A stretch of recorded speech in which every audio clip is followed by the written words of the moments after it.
J'ai le plaisir d'inviter sur ce plateau 4 éminents représentants de la FTCC, l'Association française des thérapies comportementales et cognitives. Stécie Callahan, vous êtes psychologue clinicienne, professeure des universités en psychopathologie, ancienne présidente de la FTCC et auteure d'ouvrages en psychologie. Aymeric Languerrand, vous êtes psychologue et psychothérapeute, rattaché à l'hôpital Sainte-Anne. Vous avez été formé à la psychanalyse avant de devenir praticien et superviseur en TCC. Frédéric Chapelle, vous êtes psychiatre et docteur en psychologie. Vous êtes également enseignant en faculté de psychologie et de médecine, ancien président de la FTCC et auteur. Et Didier Pleu, vous êtes docteur en psychologie clinique, spécialisé en psychothérapie cognitive et comportementale et auteur de nombreux ouvrages en psychologie. En France, les thérapies cognitives et comportementales se développent de plus en plus, sont de mieux en mieux connues. Les étudiants qui s'intéressent à ces questions-là ont accès à des ouvrages de qualité, mais on est encore très loin du compte, très en retard. Il y a une résistance énorme du milieu français par rapport à ces questions-là. On a un très faible nombre de praticiens formés eu égard aux besoins. Il y a un retard de compréhension du grand public par rapport aux fondamentaux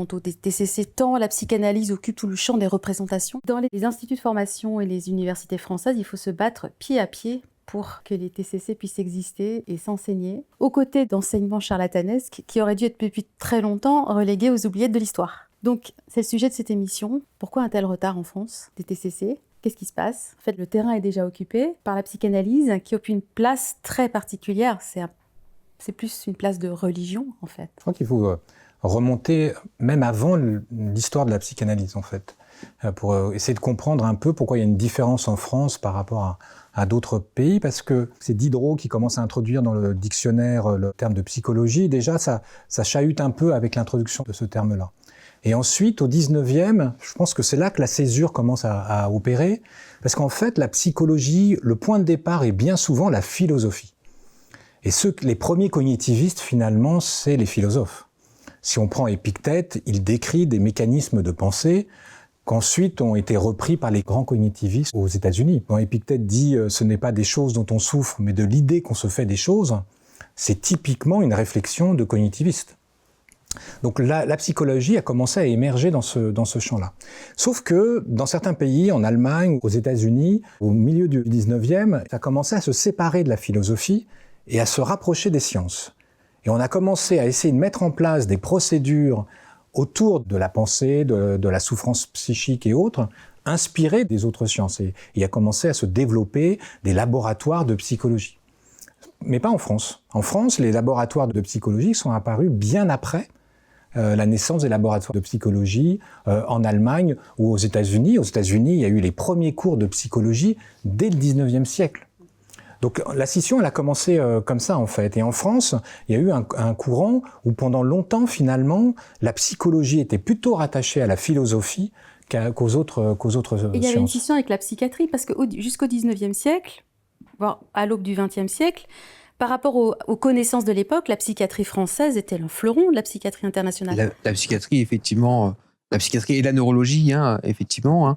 Et on a des grands auteurs qui sont apparus à ce moment-là, Charcot par exemple, et puis Freud est passé dans les mains de Charcot, j'ai presque envie de dire, s'est formé aussi en partie auprès de Charcot. Donc on avait effectivement des médecins français qui étaient effectivement reconnus et sur lesquels les travaux ont pu se mettre en place.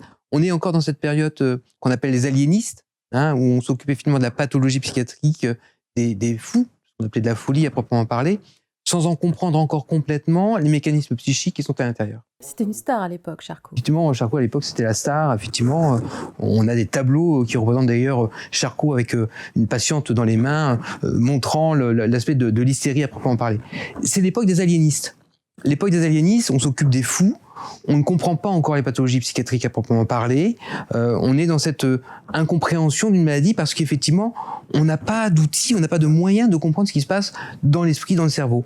On commence sur d'autres organes comme le cœur ou les muscles à comprendre le fonctionnement de ces organes-là, mais le psychisme va rester pendant très longtemps quelque chose d'incompréhensible, et ce qui va d'ailleurs amener progressivement la psychologie à s'intéresser à cette dimension-là, et peut-être se séparer à ce moment-là de la psychiatrie, et on fait tout à fait une différence entre le monde de la psychiatrie, le monde médical de la psychiatrie, et puis le monde de la psychologie.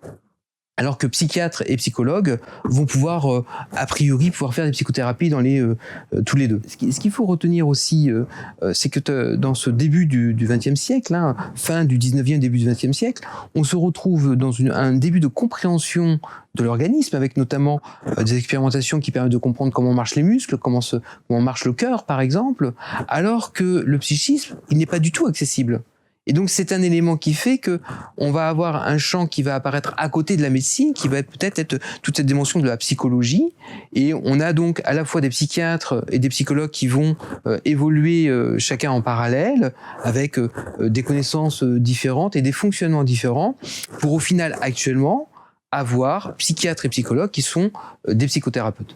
Voilà, il y a un grand mouvement de convergence aujourd'hui entre la psychologie et la psychiatrie, en tout cas au niveau des TCC. Tout à fait. En particulier au niveau des thérapies comportementales et cognitives, ça c'est ça. Pourquoi la psychanalyse est-elle aussi toute puissante en France ? C'est pas simplement qu'historique, c'est aussi, souvenez-vous, 68, grand bouleversement socioculturel en France. Et la psychanalyse fait partie, comme le marxisme, d'une réponse.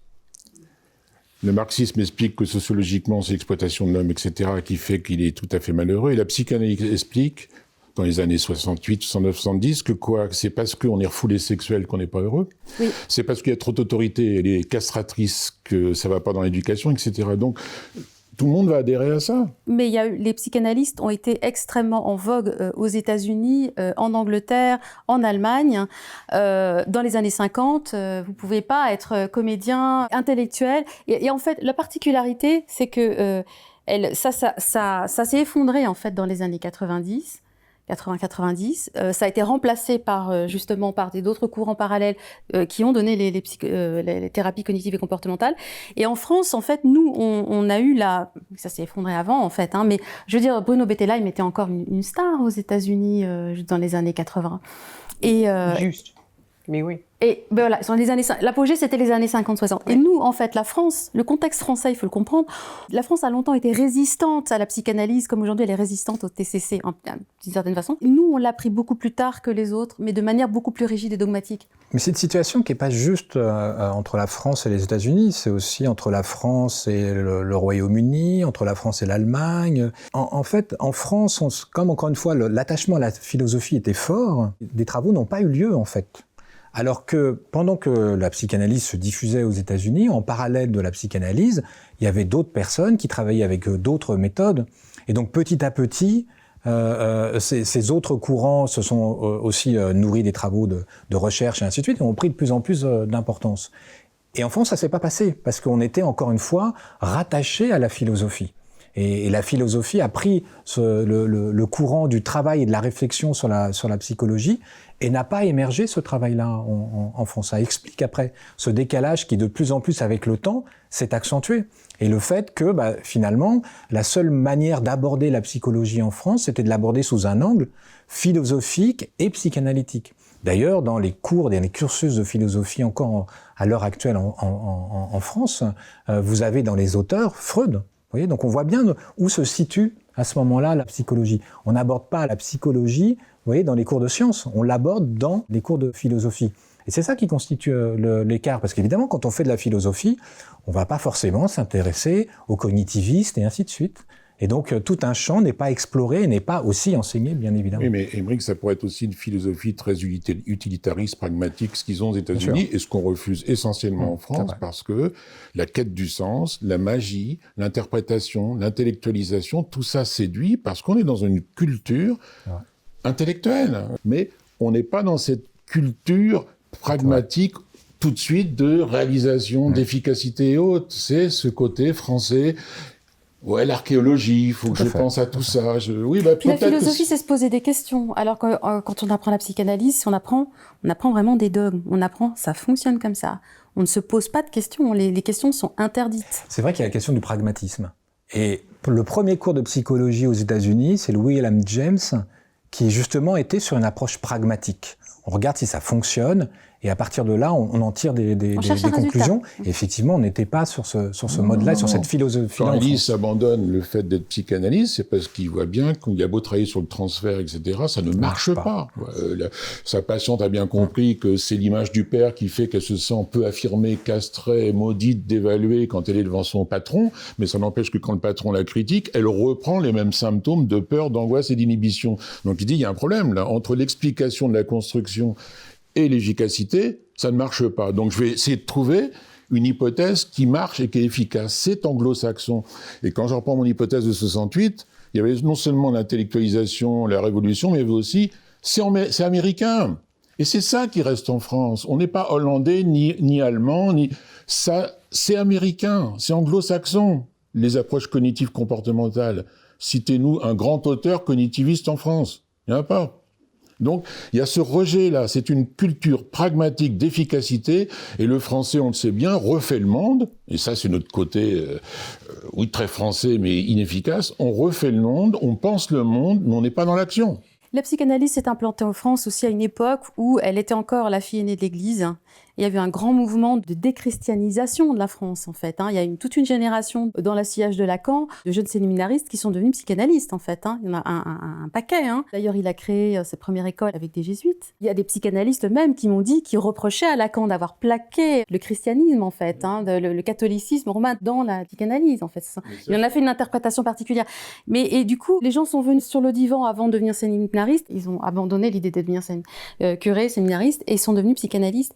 Et c'est aujourd'hui, la psychanalyse a pris la place en France de cette... c'est pour ça qu'il y a un refus de la science, il y a un refus du questionnement. On n'est pas dans le même registre, en fait. C'est un registre quasi religieux. C'est pas le refus du questionnement de la science, c'est aussi la culture française qui est, par exemple, que depuis 89, si on coupe la tête du roi, on est révolutionnaire et c'est fantastique. Donc, regardez l'ambiguïté par rapport à l'autorité. La psychanalyse n'arrête pas de dire qu'il faut se débarrasser des images identitaires d'autorité, etc., pour respecter son propre désir, mais Dolto est toujours une icône, Lacan est une icône, on marche avec des figures d'autorité. Il y a une ambiguïté chez nous, on se croit très révolutionnaire alors qu'on est très religieux.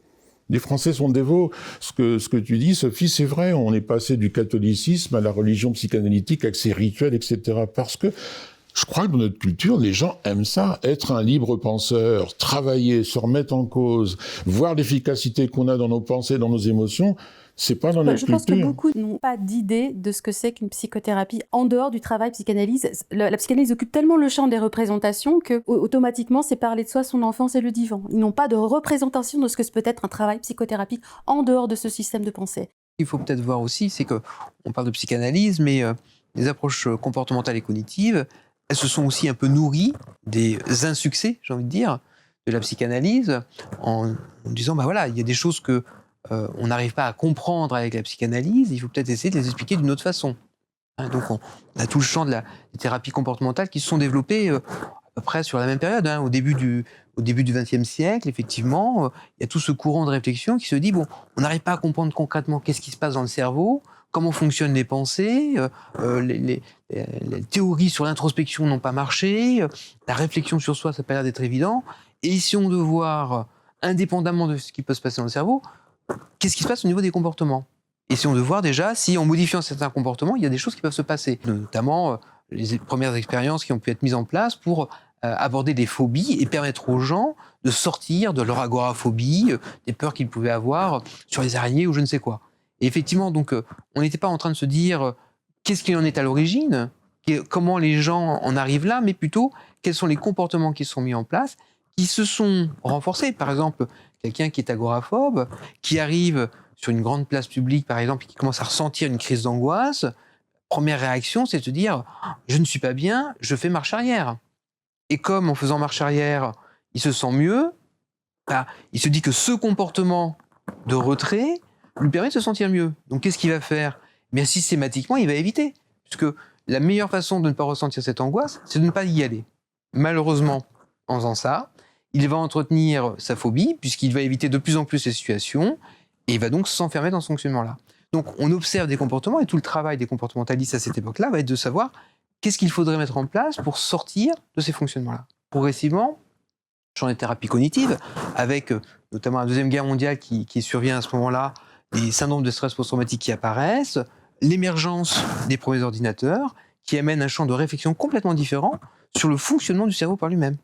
On en compare souvent d'ailleurs à un ordinateur qui aurait peut-être plusieurs disques durs, qui seraient, on parlait des schémas de croyances tout à l'heure, des schémas cognitifs, des croyances qu'un individu peut avoir sur lui-même, sur le monde, sur la façon dont ça doit fonctionner avec les autres par exemple.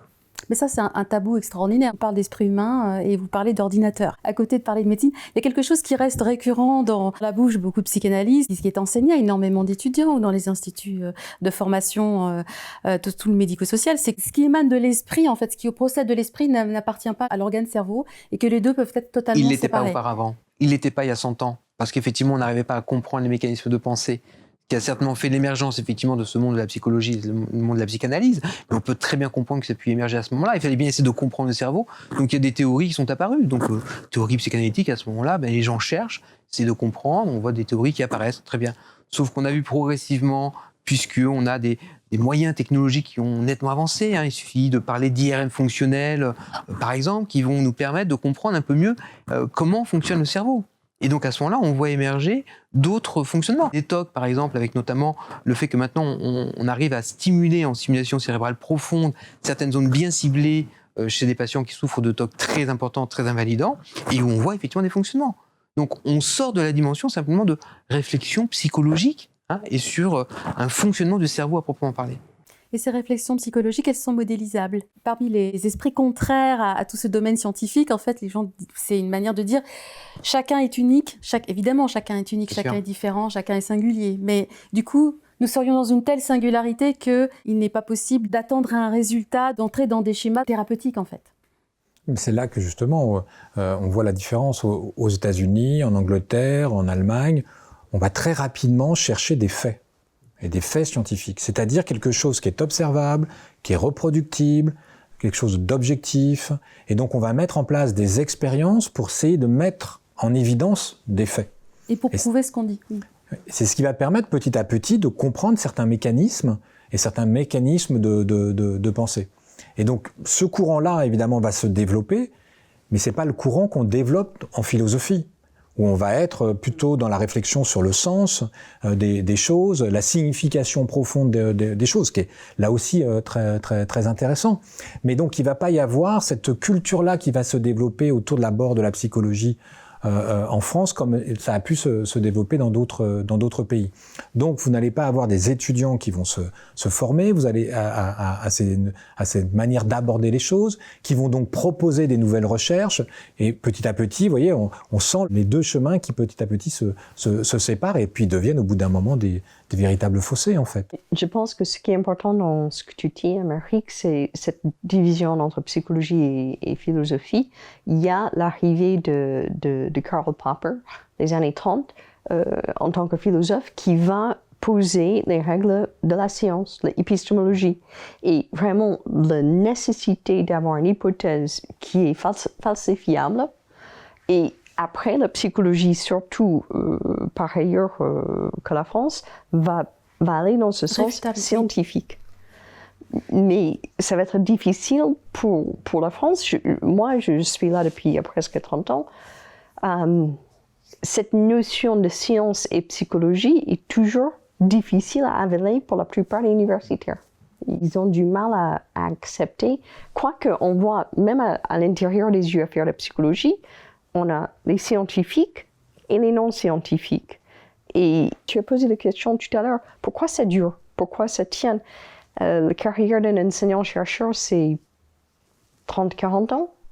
Le temps de remplacer ces personnes petit à petit, c'est pas évident, mais le truc, c'est qu'on remplace pas avec des courants qu'on connaît pas, donc on a du mal à faire la transition vers une psychologie clinique plus scientifique. Et je le constate depuis 30 ans, ça change super lentement. Ça change lentement parce que aussi, il faut bien voir que l'étudiant qui a été formé pendant 5 ans a une approche où il n'a pas appris les travaux de Beck, de Bandura, de Skinner, de Watson, de William James. Voir où il a appris que c'était le diable. Tout à fait. Mais souvent, c'est même pas mentionné en fait. Donc, qu'est-ce qu'il doit faire au bout de ces 5 ans? Se reformer. Il a appris névrose, psychose et perversion. Ça n'a strictement rien à voir avec le champ diagnostique actuel. On n'aborde absolument plus les choses de cette manière-là. Le terme de névrose n'existe plus en psychiatrie. Donc ça veut dire qu'il doit, après avoir fait sa formation de 5 ans, mettre ça de côté et refaire une nouvelle formation. Alors évidemment, il peut le faire dans des DU, il peut le faire à la FTCC, c'est ce qu'on propose, mais vous imaginez l'effort que ça représente. Après ces 5 années, il faut finalement mettre un peu ça de côté, apprendre des choses complètement nouvelles, manipuler des concepts complètement différents de tous ceux qu'on a pu aborder. Donc évidemment, tout le monde ne le fait pas, ce qui est assez compréhensible, et donc ça maintient aussi. Parce que derrière, ça veut dire pas de prise en charge en TCC, donc pas de personnes qui vont s'intéresser aussi à certains travaux de recherche et ainsi de suite, pas production de nouvelles recherches et ainsi de suite, ce qui explique que dans un certain nombre de champs, je travaille beaucoup avec par exemple l'administration pénitentiaire et sur les questions de comment accompagner les personnes qui sont placées sous main de justice vers une évolution de leur comportement. On va aller chercher au Québec. Si on veut des textes en langue française, on va aller les chercher au Québec pour pouvoir les trouver, parce que ça n'a pas été produit en fait en France. En France, dans la justice, c'est exigeant de rechercher un résultat, de se confronter au réel en fait, et de vouloir apporter des choses aux patients. Alors que si vous êtes dépositaire d'une espèce de pensée magique qui vous confère une forme d'omniscience en fait, les gens qui sont formés à la psychanalyse, ils sont omniscients et en plus, ils ne cherchent pas de résultats, ils ne cherchent pas de confrontation avec le réel. Les deux modes de pensée sont incompatibles entre elles. Il y a une pensée magique d'un côté, il y a une pensée scientifique de l'autre. C'est comme si vous pouvez pas être à la fois créationniste et darwinien. En fait, les deux fonctionnent pas. Et je pense que c'est ça aussi qui imprègne, qui fait que les choses ont tellement de mal. La pensée scientifique a tellement de mal en psychologie à s'imprégner en France. Oui, mais comme disait Émeric, c'est un problème de formation. Si effectivement les futurs cliniciens, les futurs thérapeutes dans les universités, et ceux dès la terminale, puisqu'on nous dit que la psychanalyse soigne dès la terminale en France, formés. Comment voulez-vous qu'ils contestent une formation? C'est ce que tu disais. Au bout de 5 ans, quand on a appris que ça, il faut vraiment faire un effort et apprendre après. Formation, tout le monde la même, donc c'est le biais cognitif. Je vois pas pourquoi on se donnerait tort quand on a fait 5 ans d'études et qu'on a un master en psychologie en France. Et deuxième, c'est l'information. Qui informe en France? C'est le problème des médias. Il n'y a pas un thème en France, sociologique, éducatif, etc., sans qu'il y ait un psychanalyste qui dise ce qu'il faut dire, quoi, sur les chaînes de télé, Télérama, France Culture, Libé, etc. Toute cette presse-là, c'est des psychanalystes qui continuent alors à déformer. Donc, non seulement les cliniciens ont été mal formés, mais les gens, le public, entendent quoi? Ils entendent de la part des psys le dogme psychanalytique puisqu'ils l'ont appris, et par l'information, on leur répète la même chose, parce que la plupart des journalistes sont des dévots, sont eux-mêmes sur le divan. Et c'est ça. C'est ça aussi la chose que j'ai découverte il y a une dizaine d'années à partir du procès du mur. Et c'est une particularité française. Peut-être les 2/3 ou les 3/4 des gens dans les médias sont ou ont été sur le divan. C'est incroyable. Ils vont voir un psy, mais ils vont pas voir un psy pour se soigner. Ils ont leur confesseur, en fait. Ils leur confèrent quelque chose. Ils viennent pas pour soigner quelque chose. Ça va. C'est une espèce de logique de statut social. Vous avez un certain statut social. Vous commencez à réussir dans la vie, dans un métier lié aux médias et de la culture. Vous devez avoir votre psy, qui est forcément un psychanalyste. Puis il y a d'années en psychanalyse, puis ils ont l'impression ça procède d'une certaine hygiène mentale un super doctorat. Voilà. J'ai 15 ans d'analyse. Mais ils viennent pas chercher des réponses, ils viennent se ramener un petit peu le cerveau et se font à leur insu, je pense que ça se fait complètement à leur insu, imprégnés de ces espèces de dogmes où ils ne questionnent jamais, ils questionnent tout, ils questionnent leur propre questionnement, mais ils ne questionnent jamais les dogmes psychanalytiques. Ça forme une bulle en fait. Et comme la pensée psychanalytique, elle est complètement contradictoire en elle-même et en contradiction avec la science, l'évolution des mœurs, le bon sens commun, avec toute forme de questionnement, elle s'enferme. Et la pensée scientifique en psychologie, elle glisse sur elle comme la pluie sur les plumes d'un canard, en fait. Ça ne s'enracine pas. Cerise sur le gâteau, si on a fait une longue psychanalyse, et si on a fait une didactique, on peut être psychanalyste soi-même sans aucun diplôme de psychiatrie, de médecine ou de psychologie. Donc c'est quand même formidable, quoi. Donc c'est pour ça que très souvent, on voit des journalistes dans les médias qui ont aussi, en parallèle, une pratique de psychanalyse, par exemple. Donc c'est un monde fermé, mais c'est un monde magique qui promet beaucoup, et ça marche, ça s'auto-alimente. Il faut tenir compte aussi de la culture dans laquelle on est, aussi dans une culture du verbe. Vous voyez, les salons du 18e, c'est pas pour rien. Donc, la philosophie des Lumières, le fait de prendre du plaisir à réfléchir et à penser. Oui, on va pas le rejeter. On est dans cette culture-là et qui a produit des choses très intéressantes aussi en même temps. On est aussi le lieu où a émergé les intellectuels. C'est la France qui invente les intellectuels avec l'affaire Dreyfus. Donc, le fait que des personnes se positionnent en intellectuels, c'est quand même un peu étrange finalement, c'est pas une profession intellectuelle, donc et plein de personnes se reconnaissent, sont identifiées comme cela, avec justement cette capacité oratoire, cette capacité à porter une parole, le J'accuse de Zola et ainsi de suite. Donc il y a plein de choses très intéressantes et c'est vrai que la psychanalyse se marie bien avec tout ça, avec le verbe et Lacan le premier. Alors évidemment on a eu Lacan qui a dragué les philosophes et le milieu des arts et de la culture. Et on avait Guy Debord aussi, c'est-à-dire que, vous voyez, on avait des choses là qui touchaient aussi à l'émergence de la publicité. Donc tout ça a rendu tout ce discours-là assez séduisant, et évidemment avec une porosité entre le monde des médias, le monde de la publicité. Donc tout ça a nourri, vous voyez, cet aspect-là. Donc la difficulté, je pense que l'erreur qu'on a eue en tant que cognitiviste ou TCCiste, c'est pas de réussir justement à produire aussi un discours, vous voyez, et que, alors évidemment le discours scientifique il est toujours moins séduisant que le dogme, parce que le discours scientifique c'est de dire je sais pas, on va voir et on va vérifier. Donc celui qui arrive et qui dit moi je sais et ça vient de là, c'est quand même beaucoup plus rassurant et le vieux sage omniscient qui occupe la place qu'occupait le prêtre est très rassurant. Donc voilà, on voit bien qu'on n'a pas réussi, vous voyez, à produire aussi quelque chose qui fasse aussi rêver.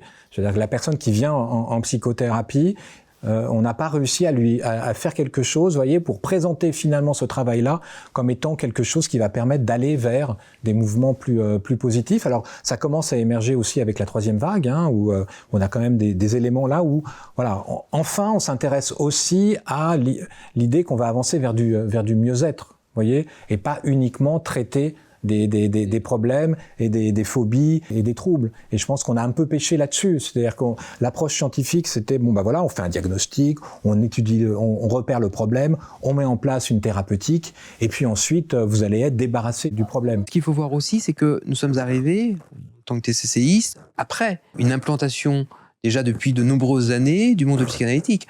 L'Association française de thérapie comportementale et cognitive s'est créée il y a une 50aine d'années, et c'était d'abord avant tout l'Association française de thérapie comportementale. Et puis c'est devenu progressivement, on a rajouté le cognitif qui est apparu par la suite, mais c'est quand même assez récent, 50 ans en arrière.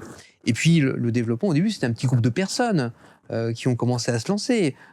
C'était pas connu, c'était pas développé, il n'y avait pas les moyens que pouvait déjà avoir le monde psychanalytique qui était installé. Et Émeric parlait de publicité qui était déjà émergente à ce moment-là, qui n'était pas le cas pour les TCC. Donc il y a eu tout ce fonctionnement-là.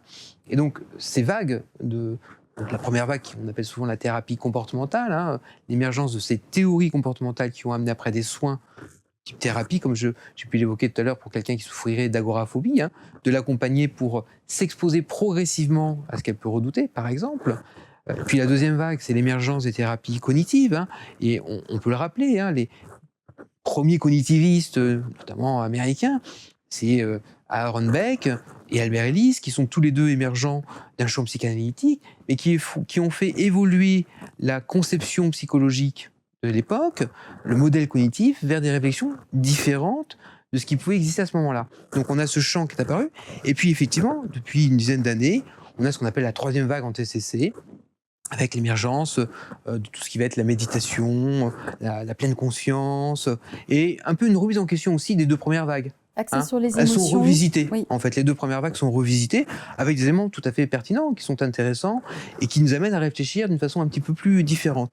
Et effectivement, il y a cette dimension au début de prise en charge thérapeutique, à proprement parler, de soigner des gens qui ont des pathologies.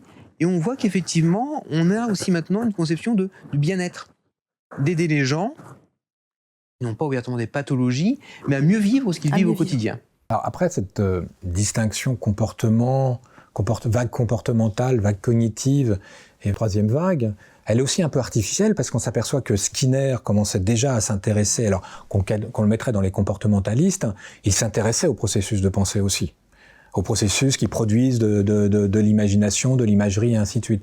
Donc finalement, et quand on regarde William James, il s'intéressait aussi aux émotions, donc et au comportement et aux pensées, et comment les uns et les autres s'articulaient ensemble, en fait. Hein. Donc, alors après, effectivement, il y a eu des grands courants qui ont fait que certaines choses ont été mis au jour et comprises dans les modes de fonctionnement, qui étaient plus thématisés en termes de comportement, ensuite plus en termes de système de pensée, de traitement de l'information, la vague cognitiviste, et puis ensuite avec les émotions, et puis la redécouverte des émotions, parce qu'on a redonné un sens aux émotions, parce que la troisième vague, c'est aussi ça, c'est les émotions, on les connaît depuis longtemps. Simplement, d'un seul coup, on s'est aperçu qu'elles pouvaient avoir, notamment les émotions positives, une autre fonction que celle qu'on imaginait. Pendant longtemps, vous voyez, on était dans la joie, bon, bah, c'est bien pour la reproduction, pour le lien entre les membres de l'espèce. On n'imaginait pas que derrière, il y avait des processus de pensée qui étaient importants et que c'était indispensable pour le développement que d'avoir ces émotions positives. Donc c'est effectivement aussi des relectures, mais bien souvent on a les prémices qui ont commencé bien avant en fait. Ce qu'il faut aussi voir, c'est que on ne fait pas de distinction entre cognitivistes et comportementalistes. Dans les soins qui sont donnés, dans les thérapies qui sont mises en place, les deux sont faites en parallèle. Voilà, on bascule de l'une vers l'autre en quasi-permanence. Et l'influence de la psychanalyse fait que tous les journalistes, en fait, qui font appel aux psychanalystes dans les médias pour répondre à je ne sais quelle question, en fait, la question qui leur est adressée, c'est « Aidez-moi à comprendre les profondeurs de l'âme humaine. Qu'est-ce que c'est qu'être humain ?» Enfin, c'est un peu ça, la question en filigrane, implicite de tout. Les psychanalystes est quelqu'un qui serait dépositaire d'une connaissance, d'une science extrêmement profonde de l'âme humaine. Et donc, il y a l'idée, il popularise l'idée qu'on ne peut pas connaître l'être humain, que l'être humain n'est pas accessible, en fait, que tout ce qui procède du psychisme n'est pas accessible. On peut pas dialoguer, en fait, avec ses propres états intérieurs et encore moins avec une autre personne. C'est une posture qui est complètement radicale. Et je pense que c'est ça aussi qui est très séduisant. Chez les psychanalystes, il y a une verticalité absolue, un rapport d'autorité absolue, une prétention à la connaissance et à l'omniscience qui est absolue, et les gens sont un petit peu sidérés vis-à-vis du pouvoir qu'ils prêtent aux psychanalystes, en fait. On est dans deux schémas totalement différents. Oui, mais c'est peut-être là que le bas blesse en TCC. Je crois effectivement qu'on est dans une culture plus ou moins philosophique, intellectuelle, et quel dommage qu'on n'ait pas vendu aussi que dans les approches cognitives, c'est aussi une compréhension de soi, de son histoire. Quand on parle, par exemple, dans les hypothèses d'Albert Ellis, tout tourne autour de la philosophie de l'acceptation. C'est une position philosophique. Quelqu'un qui s'en sort bien, qui a bien travaillé dans une psychothérapie émotivo-rationnelle, puisque c'est le terme d'Ellis, la conclusion, c'est qu'il est en acceptation inconditionnelle de son biologique, de son histoire, de ses cicatrices affectives, de ses traumatismes, en acceptation inconditionnelle des autres. L'enfer, c'est pas les autres, mais les autres existent, et acceptation inconditionnelle du réel. Et ensuite, on dit, mais cette personne-là va mieux parce qu'elle n'est plus dans des absolus de pensée, elle est dans ce qu'on appelle une philosophie du préférable. On n'est plus dans ça faut, il faut, ça doit, on est dans j'aimerais, je souhaiterais. Et là, on voit que les émotions se tempèrent, on voit que la personnalité non seulement se sent mieux, mais est mieux. Donc je pense aussi que on n'a pas vendu ça. Si vous demandez à un analyste c'est quoi les TCC, c'est traitement de symptômes et tout. Oui, il y a toute cette partie-là où effectivement la symptomatologie est attaquée, on l'a dit, il y a des tas de pathologies qui sont traitées même que d'une façon comportementale, d'autres cognitives, mais aussi un aspect philosophique. Et c'est pour ça que je dis toujours, mais quel dommage, et les gens ne le savent pas, les gens qui sont sur le divan croient qu'il y a que l'analyse qui leur donne. Non, l'analyse, c'est de la fausse philosophie puisque c'est un dogme. On vous dit c'est le complexe d'Oedipe, c'est le pansexualisme, et puis voilà, il y a un monsieur qui a pensé pour vous. Les approches cognitives émotivo-rationnelles, par exemple, vous disent non, vous avez construit quelque chose, mais vous avez un thérapeute devant vous qui vous rappelle le réel. Et c'est cette confrontation qui fait que le patient s'accommode. Et c'est ça que veulent pas les analyses, c'est cette conflictualité, ce déséquilibre. Et c'est ça qui fait qu'il y a quelqu'un qui va dire « je suis mieux ».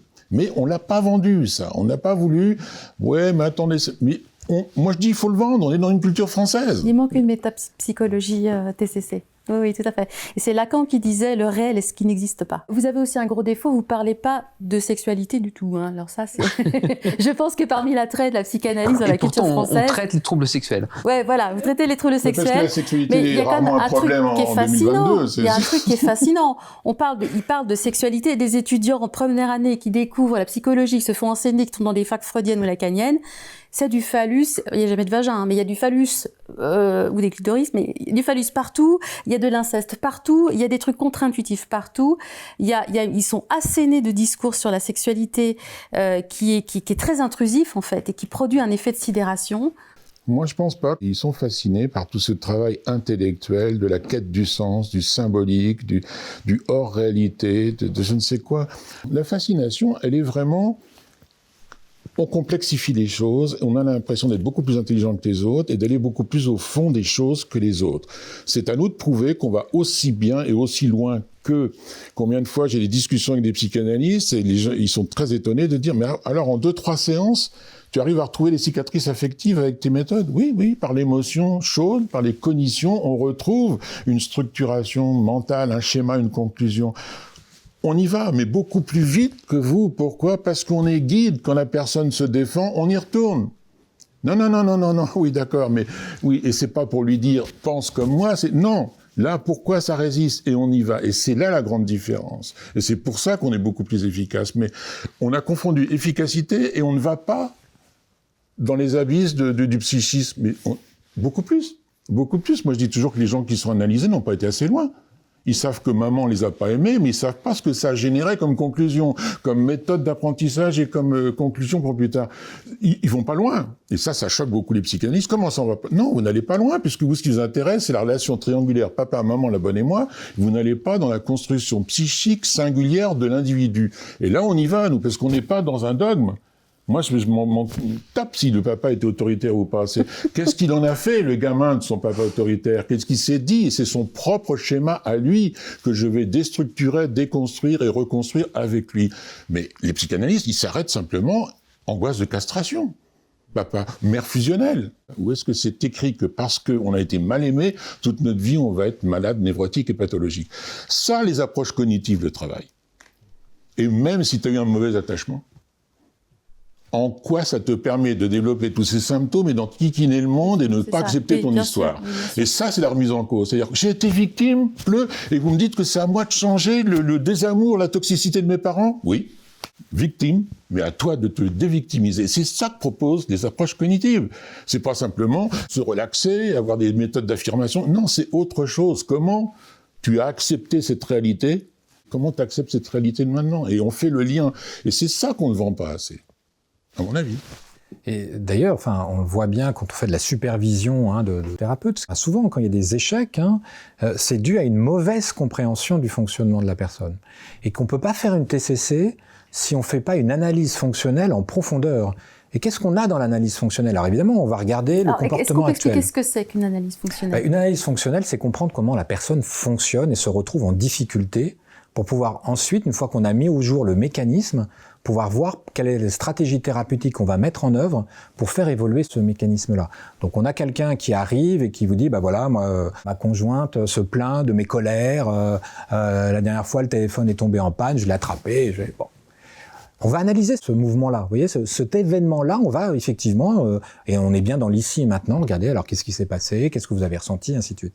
Mais derrière, il va falloir qu'on comprenne si ces déclenchements-là interviennent dans quelle ou quelle situation. On va s'intéresser à son biologique, on va s'intéresser éventuellement à son histoire, et puis on va essayer de voir un peu les représentations qui sont associées à ça. Peut-être qu'on va aller sur l'intolérance à la frustration, peut-être qu'on va arriver sur des croyances fondamentales du type il faut pas que les choses tombent en panne et je veux pas que le réel vienne me poser une limite. Mais ça, la personne ne va pas le dire tout de suite. C'est parce qu'on va décortiquer les choses qu'on va repérer ce genre de choses. On va voir comment elle est en rapport aussi avec son émotion. Peut-être qu'elle a aussi un biologique qui fait que l'émotionnel se réveille aussi plus facilement que chez quelqu'un d'autre. Donc c'est tout ça qu'il va falloir. Et puis il va falloir regarder comment réagit le contexte. Comment réagit son entourage par rapport à ces colères irrationnelles. Et puis éventuellement remonter dans l'enfance pour voir comment son entourage réagissait aussi à ces colères. On va se dire, mais finalement, s'il se comporte comme ça, c'est que ça a été efficace quelque part dans son économie. Donc il va falloir que je comprenne ça, parce que si je veux mettre en place une solution, il va falloir que je mette en place une solution qui évite de reproduire ce qui a déjà été fait précédemment. Ça lui a des choses étant enfant et ça lui pose des problèmes en tant adulte. Donc, voilà, et ainsi de suite. Et tout ça, c'est une compréhension profonde, en fait. Bien sûr. Et individuée. C'est là que c'est un faux procès quand la psychanalyse va dire mais vous proposez des modèles de dressage, d'apprentissage, des modèles généraux pour tout le monde. Non, c'est du sur-mesure. C'est ça la subtilité des approches cognitives comportementales. On n'agit pas du tout de la même façon avec le personne A et B, sauf si c'est un symptôme récurrent, classique, qui a besoin de déconditionnement. Mais ça, c'est la partie comportementaliste pure et dure. Mais depuis le cognitivo-comportemental, où on se pense ses émotions, etc., on fait du sur-mesure. Mais ça, on ne le vend pas. D'abord, on ne nous questionne pas là-dessus, on ne nous lit pas là-dessus. On reste dans, ils traitent bien les araignées, quoi, les comportementalistes. Mais il y a, derrière le terme de profondeur, il y a aussi l'idée, la traduction du terme de profondeur du côté psychanalyse, c'est du côté de la culture française aussi, des gens des médias, c'est qu'on va prêter de l'intelligence à ce qui est incompréhensible, en fait. C'est moins je comprends, plus c'est profond, plus c'est intelligent. Ce qui est une forme de soumission intellectuelle quand même phénoménale. Et le refus, du coup, de corrélatif, de pouvoir c'est une croyance qui s'est mise en place, donc on est sur des processus cognitifs avec une croyance qui laisse penser que plus c'est complexe, plus ça va être pertinent d'aller dedans et qu'il y aura des choses à trouver et que c'est comme ça qu'on va guérir les gens. Bon, c'est classique. Souvenez-vous, quand Michel Onfray, on disait que c'était le philosophe des gondoles. C'est-à-dire, comme il était compréhensible dans ses émissions, c'était pas un grand philosophe. Si vous lisez Hegel, vous êtes un très bon apprenti en philosophie, puisque c'est incompréhensible. Donc, il y a quand même toujours cette culture-là à l'époque française. Plus c'est complexe, plus c'est tordu, plus on se sent au-dessus du lot, et plus... Oui, alors après... Et la psychanalyse remplit son rôle, parce que qui a lu les écrits de Lacan, à part le stade du miroir, voilà, ils n'arrêtent pas d'avoir des jeux entre eux de compréhension, quoi. C'est formidable. J'ai compris Lacan. Ouais, mais c'est incompréhensible. On a les biais cognitifs, c'est-à-dire que quand je suis face à un discours qui est incompréhensible, je fais un effort et ça ne fonctionne pas. Donc il y a un écart là, il y a une tension qui apparaît, vous voyez, une dissonance. Je fais un effort et en même temps, j'arrive pas à comprendre. Donc ça doit être intelligent. Et quand je dis donc ça doit être intelligent, hop, je supprime ma dissonance. C'est normal que je ne comprenne pas puisque c'est intelligent et ça permet d'un seul coup, hop, de retrouver une position qui est beaucoup plus confortable en fait. Donc forcément qu'un discours, vous voyez, qui nous met à l'épreuve et dont on n'arrive pas à surmonter l'épreuve, nous met dans une position d'inconfort. Il faut qu'on résolve cet inconfort et donc on lui attribue une valeur, vous voyez, tout de suite qui est nettement supérieure. En plus, évidemment aussi du contexte, parce que faut quand même voir que quand vous êtes face à quelqu'un qui est professeur, qui a des années d'études universitaires, qui a publié énormément de livres, vous avez un biais d'autorité qui va aussi se mettre en place et qui va vous faire dire, s'il le dit, c'est que voilà, et que s'il est invité partout pour le dire, c'est que forcément il y a quelque part quelque chose qui est juste. Et l'énergie que vous dépensez pour essayer de comprendre des choses qui sont complètement absconses, ça vous mobilise de l'énergie et du temps cognitif que vous n'avez plus à votre disposition pour se rendre compte que toute la démarche n'a pas de sens en fait. C'est effectivement un peu ça. Effectivement. Vous passez votre temps dessus sans remettre en question l'élément de départ, quoi. Voilà. Et après, vous avez dépensé un certain nombre de temps, d'énergie et d'argent pendant un certain nombre d'années pour faire partie des élus, de gens qui vont pouvoir comprendre ces choses impénétrables. Et plus vous avancez, plus vous avez envie de continuer, parce que sinon, vous mesurez tout le temps et la dure réalité, le temps et l'argent que vous avez perdu, pour rien, en fait. Et puis, on trouve aussi des rituels qui, effectivement, vous parliez de la religion. J'ai passé du temps dans des séminaires à étudier des textes, et des textes que peu de personnes comprenaient dans la salle. Donc, on réfléchissait sur notre incompréhension par rapport au texte. Et finalement, dans ces moments-là, moi, ça m'a rappelé mes cours de caté où on était en train d'étudier la Bible. Et finalement, il y avait un parallèle. Donc, c'est quelque chose de connu, finalement, de se retrouver à plusieurs, toutes les semaines, dans un séminaire pour étudier un texte et en tirer un enseignement. Donc, vous voyez, il y a quelque chose là qui s'inscrit dans une continuité aussi et qui ne peut que pousser à continuer dans cette direction-là, bien évidemment. C'est un petit peu aussi le rôle que donnent les psychanalystes à l'inconscient. Il y a un côté un petit peu mystique, une forme de mystique personnelle. Il y a une sacralisation aussi du cadre de la cure, le divan. Enfin, il y a sa partie du rituel, mais il y a une sacralisation du cadre. Et alors évidemment, quand vous arrivez derrière avec vos recherches, vos résultats, votre objectivation de tout, ça fait plat. Mais en fait, non. C'est la science qui est comme ça. Ouais, ça fait plat, ou alors on est taxé de trop de bon sens. Moi, je vois bien dans ma partie sur l'éducation, c'est tout le temps, il est trop concret, c'est ras des pâquerettes, c'est plein de bon sens. La psychanalyse, elle quête le sens de tout, mais elle perd de vue tout le reste, c'est-à-dire tout ce qui est connu en neurosciences maintenant, tout ce qui est connu dans les autres psychothérapies, il reste enfermé. Donc le bon sens, c'est pas être dogmatique, c'est justement être ouvert à tout. Parce qu'on tient compte de la réalité. Et c'est là que les anglo-saxons sont plus forts que nous. Ils sont dans une philosophie utilitariste. C'est-à-dire, d'accord, je pense, mais pourquoi faire ? Qu'est-ce qui fonctionne, en fait ? Voilà, qu'est-ce qui fonctionne ? Qu'est-ce qui me permet d'être heureux, d'être bien oui, mais c'est quand la même vie le principe de l'accommodation réelle, quoi. C'est quand même l'objectif. Et ça nous intéresse pas, nous. Alors, il y a un domaine, pour lequel je pense que les psychanalystes, notamment avec Jacques Lacan, ils se sont appropriés le monde de la culture et de l'art, en fait, des productions humaines. Ça a commencé avec Lacan, qui d'une part, a introduit la psychanalyse à l'hôpital psychiatrique, mais réciproquement à embarquer avec lui dans son sillage énormément d'artistes, de philosophes et d'anciens séminaristes pour vraiment essaimer dans tout milieu de la culture. Les TCC se sont laissés cantonner au traitement des pathologies mentales. Et je pense que lorsqu'on a une connaissance en fait du fonctionnement cérébral, comportemental, il y a aussi la possibilité, même si évidemment c'est pas evidence-based, mais on peut aussi s'exprimer, avoir des hypothèses. On peut dire voilà, ça c'est mon domaine de pratique et de recherche, mais je peux m'appuyer là-dessus pour émettre des hypothèses qui peuvent être intéressantes pour éclairer tel fonctionnement social, pour éclairer tel phénomène de société, pour avoir un avis sur ce qui se passe dans le monde qui m'entoure. Oui, mais pas uniquement dans le champ des thérapies. Oui, mais ce que vous avez expliqué, ce que vous dites, c'est très juste. C'est-à-dire que les TCC se sont contentés du monde des soins. Mais parce qu'effectivement, nous, ce qui nous intéresse avant tout, c'est de soigner les gens.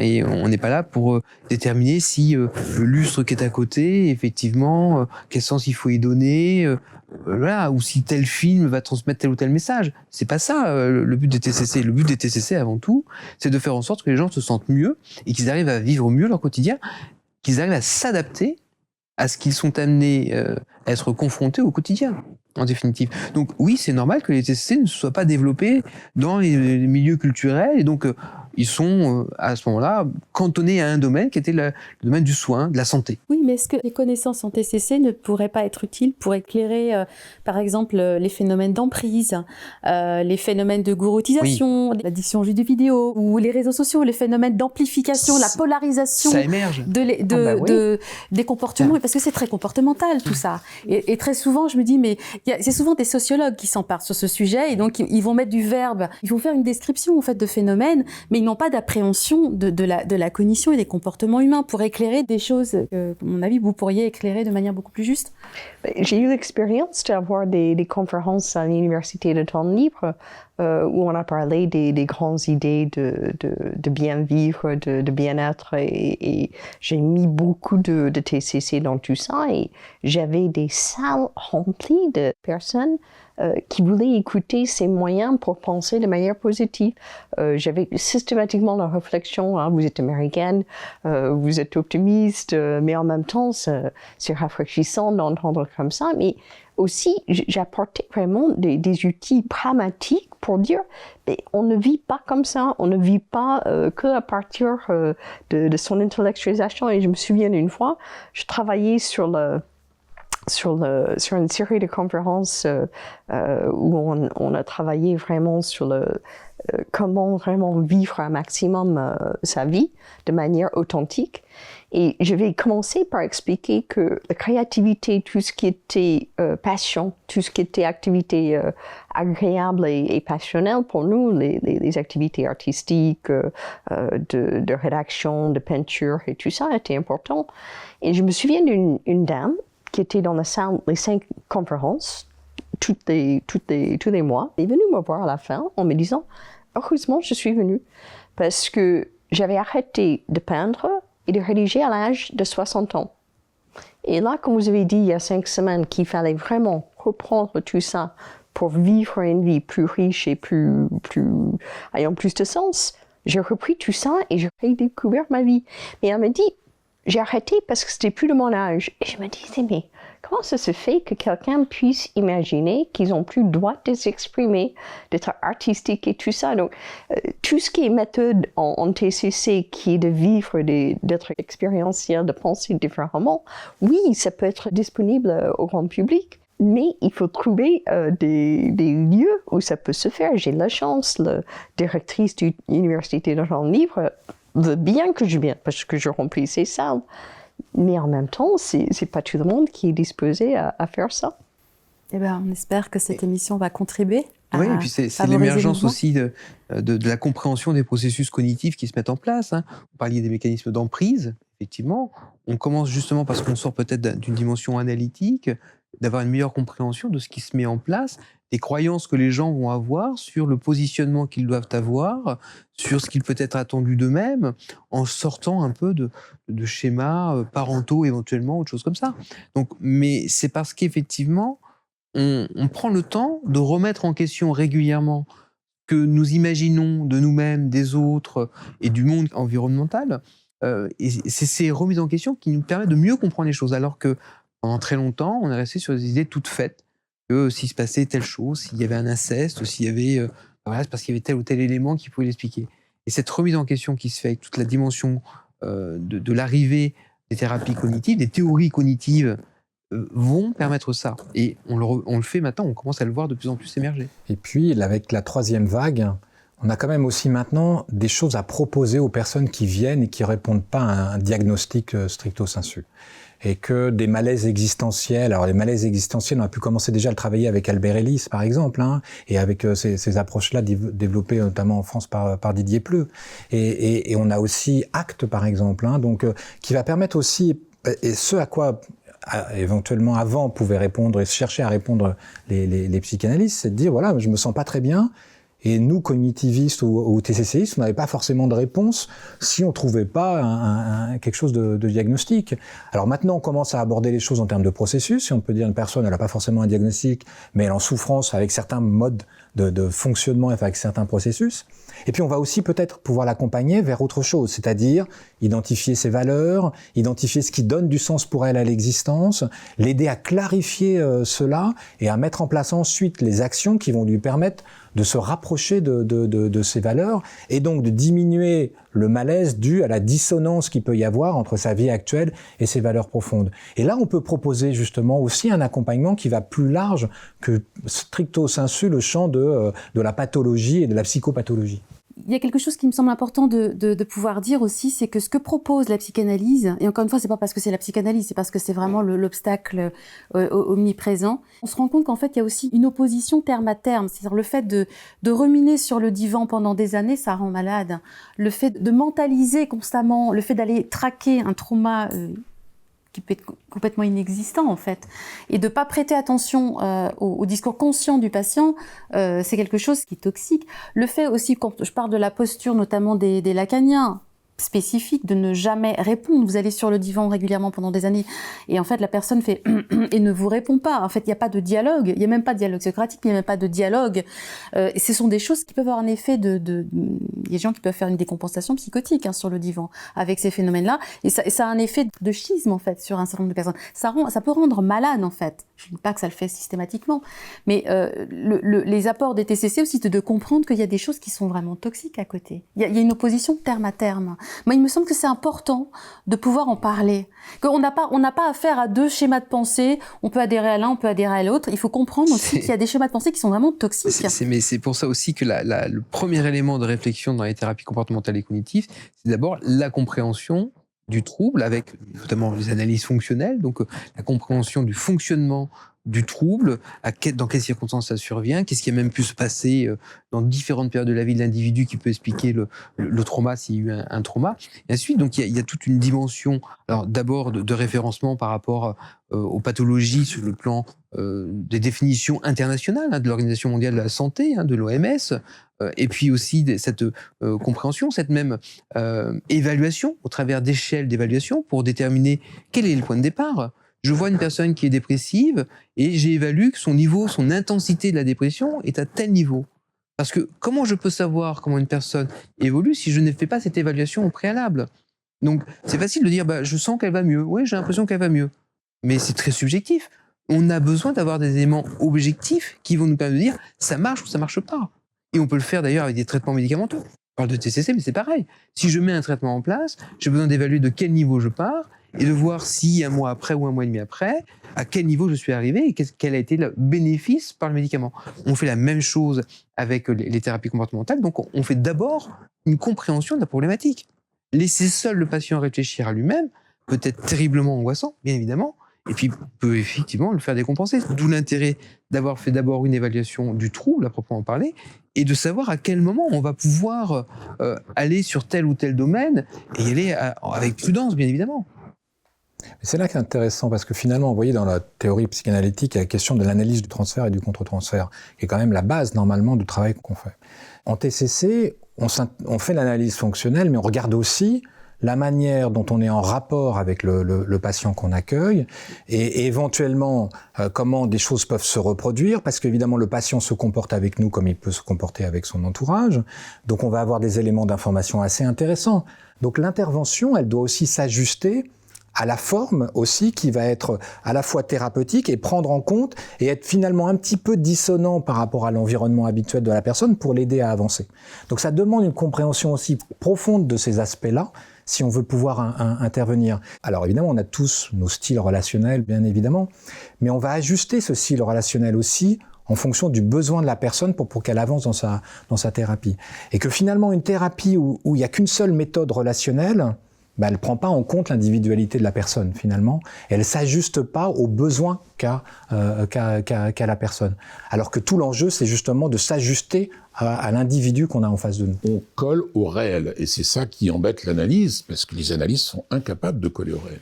On essaie de faire souvent une dichotomie entre la psychanalyse et les TCC. Pour ma part, je reste quand même convaincu que au début du XXe siècle, il y avait peu d'éléments pour pouvoir bien comprendre le fonctionnement du psychisme et qu'il fallait chercher à comprendre. Et que donc les théories qui ont été développées par Freud notamment, elles se basaient avec les moyens qu'il avait à l'époque. Et je suis... La cocaïne. non, la cocaïne... A contribué beaucoup quand même. Non, mais c'est vrai, vous avez raison. Hein, la cocaïne était un traitement qui était utilisé parce que, là encore, on ne connaissait pas quelle était effectivement l'incidence et la gravité de l'utilisation de la cocaïne. On en connaît bien sûr tous les effets délétères aujourd'hui parce qu'on a bien saisi comment ça fonctionnait.